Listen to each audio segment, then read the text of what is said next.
Welcome to Warriors at Work. This is Jeannie Coomber, your guide and host. Warriors at Work is a place where everyone in the workplace can come together, gain insight, encouragement, tell stories, connect, and share wisdom. We are a place of like-minded people at different stages of life, all coming together with a shared interest of enlightening and inspiring one another.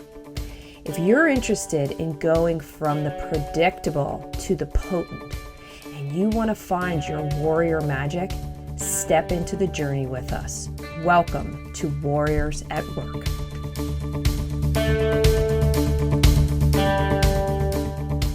So thank you everybody for joining. I am Jeannie. I'm so excited to be back here with you in conversation for the Warriors at Work podcast. Whether you're on your treadmill, you're in your car, maybe you're sitting and listening to this in your living room, I'm very appreciative and very excited to have this conversation with you. So I think all of you would agree that the world is in a state of contemplation and reflection. We're all kind of going, what is it I really want? What's my purpose? What's my meaning? How do I live a bigger life? So when I had a conversation with my next guest, I thought, wow, her story about evolving into the CEO role and owning her own consulting business and how she was able to marry all of her greatest strengths and expertise into one powerful place.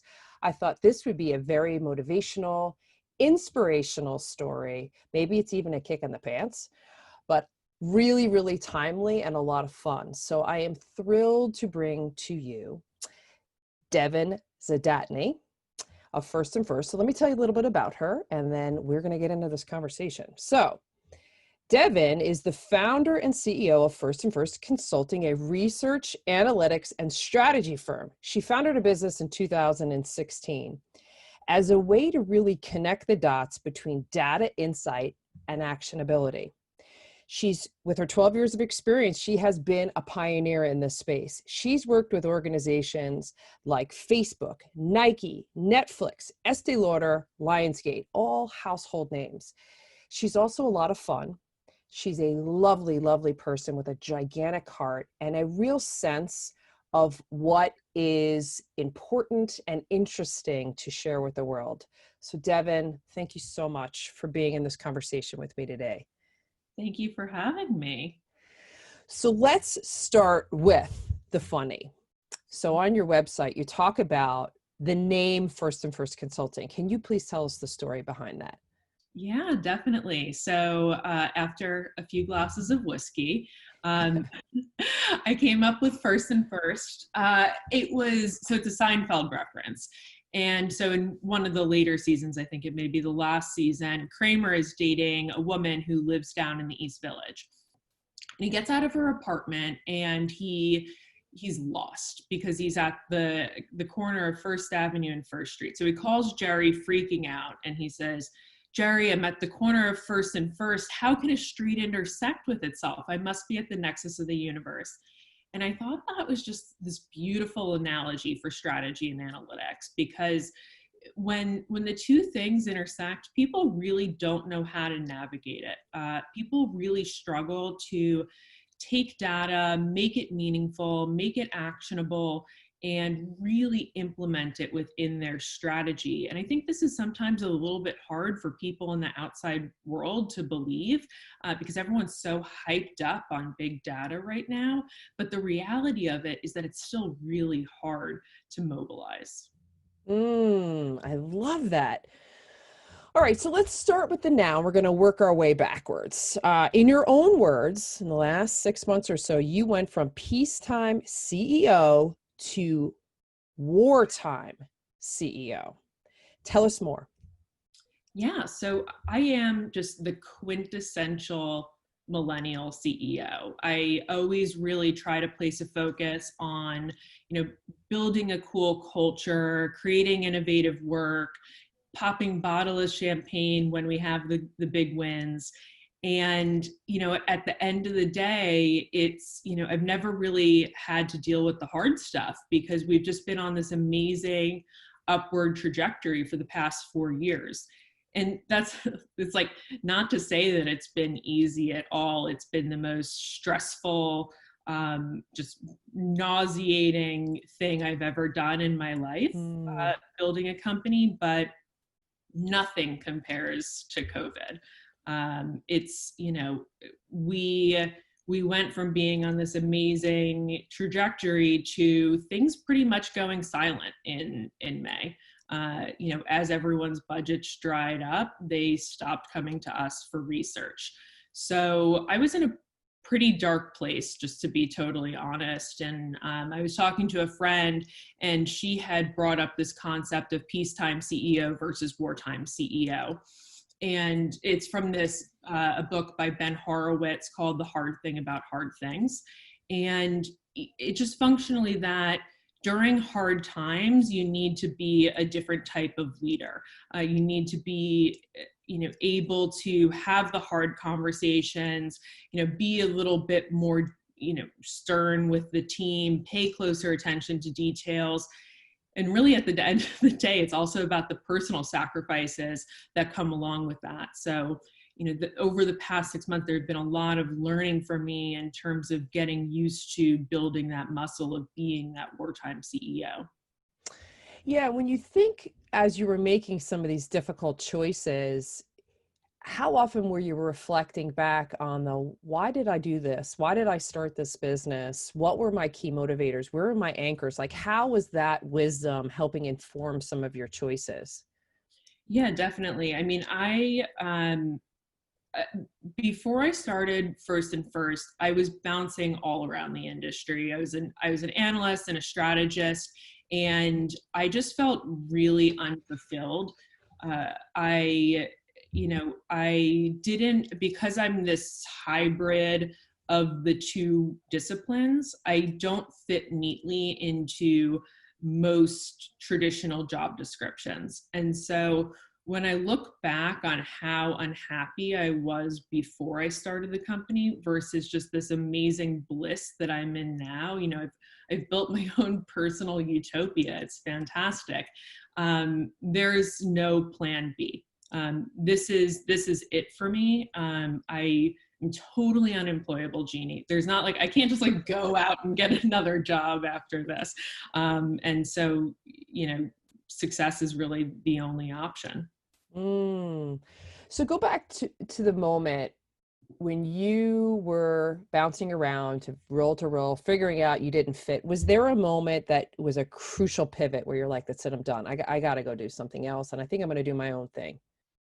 Yeah, I mean, just honestly, before I left, I was at a job that wasn't the right fit for me, and I realized that the ideology that my boss had around the relationship between research and strategy, I was never going to be happy with. And I think as I took that moment of reflection, it was something that was pretty consistent in all of my previous jobs, that, no one really shared that ideology. And I want to say it was like 4 jobs in a row that were all less than a year. And I was like, okay, if I can't find something I want to stay at for a year, then I need to go and do something else. So I really just kind of walked into work one day, absolutely no plan in the world, and was just like, I'm done. I can't do this anymore. Mm. And, a week later I was out on my own, and a week beyond that, I had my first consulting gig. And so it was really cool to see that once I went out there and once I started taking projects, how much more easily I fit into organizations when I had more control of the narrative. I love that. And when you think about yourself, just like your own skill set from a leadership perspective, I'm so interested in how intuition and gut plays into a lot of decisions. And in those moments, how are you discerning between this is a good decision, that's logic and reasoning, versus that's gut intuition, particularly over the last 6 months? So I just would love to hear your philosophy and your approach to that. Yeah, I mean, I think it's interesting. I think I'm as intuitive as a very type A analytics person could possibly be. I like to think that I have good gut instinct, but at the end of the day, I think if I didn't treat every client, every project, every interaction that I had like a piece of data and trying to connect the dots and, build these themes and experiences, then, I think I'd probably realistically be 50-50 in terms of gut instinct. So I think it's really about, along the journey, taking inventory of the experiences you're having and, creating insights based on your own life and using those insights in order to guide how you handle your leadership style. Yeah, and it takes a lot of courage to make choices sometimes just based upon intuition and gut. Like you're assessing a situation, you're noticing a lot of red flags. And I find this to be really paramount right now because the foundation that we would normally use to guide certain business choices is all over the map. So you're having to be much more internally referenced than externally referenced than ever before. And I think there's a big place to openly talk about assessing situations instinctually and then making choices accordingly. So I loved how you just said that. I'm also kind of curious when you think about key influencers, mentors, people that are really influencing how you do what you do. Tell us a little bit about your circle.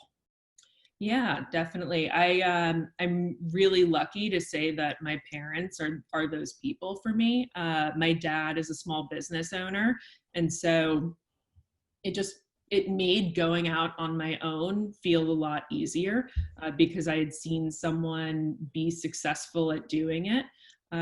And my mom was a very successful businesswoman, and so from a super young age, she imparted in me how important technology and marketing as skills were. And so I was really lucky to have that pressure. I mean, they put me in pre-college courses at Parsons and FIT when I was in middle school. They put me in coding classes, I think in 5th grade. So, the fact that she had the forethought to set me up in that way, I can really, thank them the most. And but now it's my husband. He is just so calm, cool, and collected and thoughtful, and I am not at all. I try to be thoughtful and I try to keep my cool, but it's a stressful life, and he's been my rock over the past few years. So how would you describe yourself? I think I'm someone who is really confident and ambitious, but those things don't really mean anything without focus. And so I think where I've been really lucky is that I found the thing I love to do more than most other things. And I think that's really, really hard for people to find that thing that they're like, I would rather do this. I would rather work than watch Netflix. I would rather work than hang out with a lot of my friends. Hopefully they don't listen to this. But, I was really lucky, I think, to learn that early enough in my career. So, and it all is kind of based on this foundational idea that I have that the moments where you're the least important person in the room are the moments that you have the opportunity to figure out why you're special and why you're different. And so, if you're sitting at a table with a bunch of people who pay more money in taxes than your entire salary in a year, then you're there for a reason. You wouldn't have that seat at the table unless they had something that they wanted from you. And so, I was very lucky early on to be in those positions where I was a director sitting at the table with the C-suite, and I'm like, why am I here? And I'm like, oh, it's because I'm really good at telling stories with data. That's my thing. And, I found that thing, and am able to make money on it. And so, while the confidence and ambition are really important, and it's not nearly as important as having that thing and finding that thing and obsessing over it. I love how you just said that. I've never heard anyone describe it that way. When you're the least important person in the room, you have to also recognize, why am I here? What you really described is people like how you think. People like how you execute, produce, and you've been able to find something that lights you up and fulfills you, and you're able to capitalize on it. So you've really found your North Star and are living towards that dream. It's incredible. You also talked about you're a millennial leading a team of Gen Zs, which fascinates me. I am so intrigued right now about Gen Z marketplace not being very receptive with job opportunities right now. What are we going to do about that? But here you are, you've got a great setup as a millennial leading Gen Z. So what is it like to work in Devon's organization? And tell me a little bit about the team makeup, walk me through your neighborhood. Yeah, definitely. So the team, we're 13. So it's my millennial self. Funny enough, my mom is our VP of operations. Oh, wow. So she had retired from working at Verizon. She was in retirement for about a year, and then I kind of dragged her back in, and she's been helping me out, and it's been amazing because she's done the whole marketing thing, and so she gets all the logistics. So I have my boomer, and and then the rest of the team is Gen Z, and they're really such an amazing generation. It's hard to generalize an entire group of people in that way, but they do have such a unique perspective on the world, and they're so entrepreneurially minded that they're such great employees. I really, I really value them, and not to say I wouldn't hire someone older. By no means is that true, but they've been really key, especially in this stage of getting things done and where we don't need any leadership at the top besides myself. It's been great to have those people that just have the hunger and passion and curiosity. Was that your rationale for choosing people right out of college versus people that had experience? Is you wanted that level of skill set and agility? Yeah, and so I think it's funny because the best way to articulate it is by a tweet from Drake, funny enough. And so I have a framed tweet from Drake that's sitting on my desk that says, anytime you want to try something new, just remember that amateurs built the arcs and professionals built the Titanic. And ooh, say it again. Amateurs built the Ark, professionals built the Titanic. Yep. Oh, wow. Yeah. That is really good. I know. And it's so I have it framed on the desk. I'm obsessed with it, and it's such a North Star in this idea that we do things differently, and the techniques that we use, the way we use technology, the way that these methodologies that we really just made up and figured out how to use different types of data together, no one else is doing that. So if I just hired someone that's been doing analytics or strategy, it wouldn't translate. I'd basically have to train anyone I hired 100% from the ground up. So at the end of the day, it's about getting someone that has the right foundation. And I just think that the kind of disruptive mindset of Gen Z is that perfect foundation when you're looking at a business that is all about doing things differently. I love it. Just go back for a second. You'd mentioned your parents enrolled you in courses at Parsons and FIT. How does that play into your whole way of being as a leader and a business owner?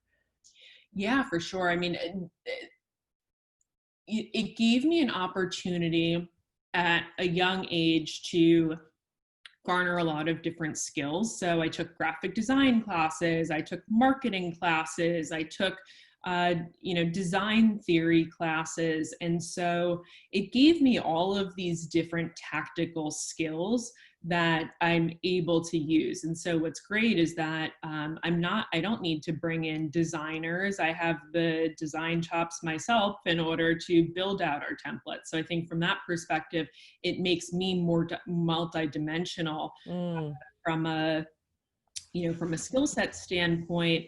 But it really it really taught me the value of skill-based education.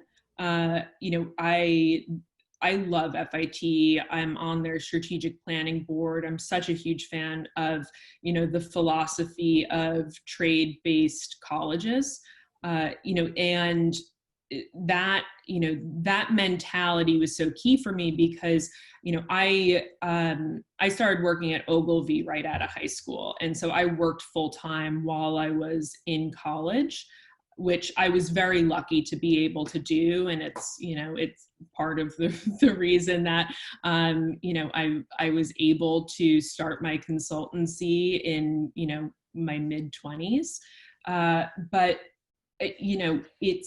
it's that trade-based mentality that really set me up for success going into the workplace. I love it. And what's it like to work for Devon? So if I were to call one of your people, what would they describe you as? What's it like? Probably a little bit of a roller coaster, but I would hope that they would tell you that I'm empathetic and really do try to make time for them. I won't take more than 4 hours of external meetings in a day. It's a pretty hard rule that I have. I don't think that you can lead an organization that you don't spend any time with. So I would hope that they would say that I'm there for them and help nurture them and mentor them and help them grow. I would also hope that they would tell you that I put a really strong emphasis on building a fun and engaging culture and just, making it a really fun place to work, I think is so important. But, I have my faults. I live with a lot of stress and anxiety, and sometimes I don't think I can be as mindful as I could be in terms of communicating with them, and especially letting them know what the levels of stress that I'm experiencing are. And so, they may come with a really small question and it just sort of sets me over the edge. Because we all have our faults, but I think it's been a real learning experience during this time, during COVID, to be really human and really transparent about what's going on in my life and how I'm feeling at different times, because they can't see my face. They can't see, if my hair is all, all over the place and my makeup is smudged because I'm just a little bit more of a mess than usual. So telling them, when it's been a rough few months, right? My husband and I got legally married in January, but we were supposed to have our wedding in September, and that got canceled. So, talking to them along the way about what I was experiencing in my personal life was really important in terms of setting us up as an organization to communicate effectively. It shows your humanity, your realness. And I'm sure that creates a certain level of allegiance to you as well. But it's also such a great way to role model how to create a very humanity-oriented culture. Mm-hmm. I love that. Love it. I think, it's hard to build an organization that isn't flat and isn't vertical. That is, that when it comes to the day-to-day operations of the work, that it is vertical, but when it comes to the culture, that it does feel more horizontal, I think is so important. I know that at the end of the day, I'm not their friend, but when we're having a happy hour or, a team lunch, it shouldn't feel like I'm the big scary boss that they have no emotional connection to. And the 4 hours of meeting, brilliant. That's brilliant. I hear so many complaints from almost every company I work with. It's like 10, 12 hours of meetings, Zoom meetings, most of which Zoom or WebEx. I don't know how you get anything done. So I love your rule. I hope everybody who's listening to this is like, that's a great rule. I also think we should not have any meetings past 1 o'clock on Fridays, but that's a personal Jeannie thing. Okay, so let's talk more of the personal stuff. So where are you right now? Who are you living with? Like, let's break it down. Like, are you still in your workout clothes? Like, tell us about where you are right now. I am living in my parents' basement through a very strange turn of events, but I don't think it's totally uncommon in this time. But my husband and I escaped the city back in March. We have a 60-pound adorable puppy that would not have been conducive to being in a one-bedroom apartment in the financial district. So we came out here, and the only reason we've been back to our apartment was to move out our stuff. So we're probably going to be here, I'd say, until there's a vaccine. And honestly, I was expecting to hate it more than I do. I was surprised just how nice it's been, and that there hasn't been a ton of conflict or friction. You know, it's nice to wake up in the morning and the coffee is already brewed for you. Mm. My husband and I are working in the same office, which I've loved because I'm really starting to understand what a public private equity accountant does, which I just had no idea before. So that's been good. But you know, he's not as happy because I talk a lot apparently, and so it's hard for him to get anything done. But yeah, you know, we've been making dinner together at night. We've been doing the New York Times crossword puzzle with my dad, and I just don't know how easily I would have been able to get through all of this without the Devon fan club behind me. Devon fan club. Love it. So as a very busy CEO who is not only trying to maintain but expand business, how are you striking a balance with the necessary quiet reflection strategy time? Like, tell us about how you do that. Yeah, so I've always been really bad at hobbies because, kind of going back to my earlier point, it's like I have that thing that I'm so passionate about that I'd rather do than most other things. So some people think this is just insane, but I would rather kind of curl up in bed with a glass of wine and play around with a data set than a lot of stuff. But I've been trying to push myself to get more hobbies and take my mind off work. I love true crime, probably an amount that's really concerning Mm. people around me. I love it. I recently started restoring antique furniture. It's, you know, we're thinking about buying a house after all of this, so hoping to, you know, just restore all this beautiful antique furniture that'll fill it right up right away. You know, and what else? I watch a lot of TikTok. I don't know if TikTok could be considered a hobby, but I think I think it is for a lot of people. I think that if you work with Gen Z, if you have Gen Z employees, if you have Gen Z in your house, you need to be spending at least 15 minutes a day on TikTok if you want to have any sort of idea of what's going on in their head. Oh my, that explains all the walking around and all. This is what I see constantly. Like, hey, mom, what's going on? Because I have a 16-year-old and a 12-year-old. So I was joking with them. I threatened them. I said, you know, I'm going to create a TikTok video. And they were like, what? You better not. You better not. All right. So when you think about all the people listening and or watching this right now, whether they're entrepreneurs, they're startups, they are, or maybe even new in their career or college grads, what's your secret sauce? Like, what is it about Devon that you think has really defined you? Yeah, I think it goes back to finding that thing that you love and just really obsessing over it and going after it very fearlessly. You know, whether you want to call it, you know, blind ambition, delusional confidence, whatever you want to call it. I just think it's so important to really believe in yourself, and as kind of as cocky as it may sound, just wake up every morning and tell yourself that you can do this, and that you're special and you're worthy of success is so crucial. And I think having that thing that that you're really good at, and that you're really passionate about, is that safety net and that source of comfort that you can do it and you will do it, because there's no other option. You're not going to settle for something that you don't love.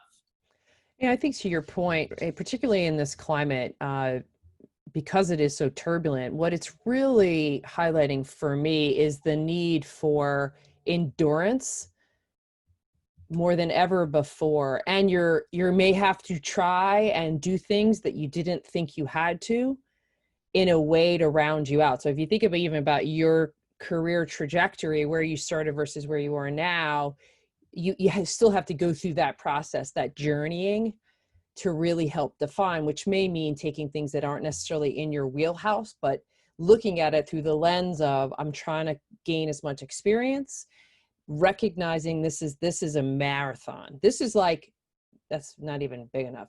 This is an Ironman with potentially a marathon on the back end. I was joking with some colleagues. I said, it started out as like, you signed up for a 5K. You're like, all right, I got it. A little over 3 miles, no problem. Somewhere in the middle of that, they're like, guess what? You're in a half marathon. No, wait, now guess what? You're in a marathon. Oh, wait, we just turned it into an ultra marathon. Oh, and that's actually an Ironman. And you think about how you're constantly having to pivot, reconstitute yourself, pause, rest more, ask more questions. I think your whole way of being kind of embodies a lot of that, but the word endurance and agility are like the two words that are really percolating for me based on what you were just saying. And So here's my, oh, so go ahead. I was going to say, I also think it's like having a really set goal in mind of how you're going to get through this. And, and having something realistic, because I think something a lot of people are struggling with is budgets are being cut. I need to go out and I need to work harder to sell more. And that's just not a realistic goal to set for yourself right now.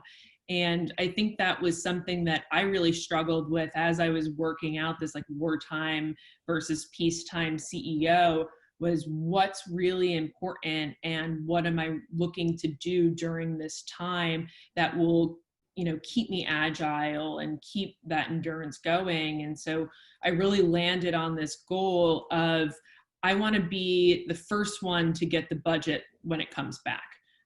And there's two ways that we've gone about doing it. One is, is really building up goodwill and trust and comfort with our clients, not pressuring them and just being someone that they can rely on during this time. But also making a name for ourselves in the industry. And so it's my one word that I look at and I think about every week when I do resourcing is future proofing, is how can I take this week and any spare hours we have to future proof. And so that's gone towards, fixing up our operations, upskilling the team, but also ramping up our marketing efforts and giving people the insights and data during this time that they can't afford to go out and buy right now. And so it's, it hasn't been billable, but it's been a really worthy investment. And I think you need to do that in order to get through this time, or you'll just be spinning your wheels and burning bridges by trying to make things happen that just can't. What you just said was so important, because the word that was resonating with me as you were talking is this idea we need to be in service to one another. You're creating a community and offering your best self as a bridge to when things return. And I think that is so, so important. Future proof this is brilliant. Absolutely brilliant. I love that, Devon. All right, so here's my final question. Let's pretend you have this beautiful crystal ball and you're looking out the rest of 2020 into 2021. What do you see? It's a good question. I think it's so hard to say right now. I'd love to tell you, like, we're going to come back and we're going to come back stronger than ever. And I think part of me believes that because I've done the work to future proof us and get us to a really good place where, you know, we're more out there, our product is stronger, the team is stronger. But at the end of the day, things have never been more uncertain. And so the only thing you can really prepare for is to be unprepared. And I just hope that the skills that I've built up in terms of agility and flexibility will pay off in terms of how to get through the next year, because something tells me it won't be everything that we all hoped and dreamed of. Mm-hmm. Mm. Yeah, I think it's going to be a rocky one. So I love everything. Pessimistic note. Well, exactly. I think it's just more of a realistic way to look at it, to say, you know, now is also the time to evaluate, where do I have the greatest strengths? Where can I create more of a ripple effect? And how can I be in service to my clients and customers? Because everyone's going through the same thing.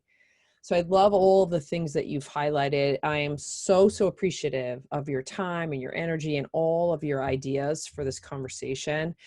And for anybody that's watching or listening that wants to know about Devon, you go to firstandfirstconsulting.com. She's also on Instagram, Twitter, and LinkedIn, which, by the way, her LinkedIn posts are so good. So good. Not only do I love like the images, but it's provocative, in your face. It immediately catches your eye and then prompts scrolling and conversation. So I'm totally digging your whole approach on social media right now. So that's a little personal plug. And I am so looking forward to seeing how you're growing and evolving for the rest of this year into next year. And just looking forward to hearing more about you and First and First. So thank you again, Devon. Thank you so much, Jeannie. It's been a pleasure. Thanks to everybody for listening to another episode of Warriors at Work and letting us be a part of your warrior journey. You can ask questions and make suggestions for future topics at jc@jeanniecooper.com. Connect with me personally on LinkedIn and Instagram, and join us on the Warrior Conversations channel on YouTube and at the Warrior Magic Community page on Facebook. You can find links to all these places on my website, jeanniecooper.com. And most importantly, be sure to tell friends about us, subscribe, rate, and review us on iTunes, Spreaker, and Spotify. It helps others find the show and puts more warrior magic out into the world.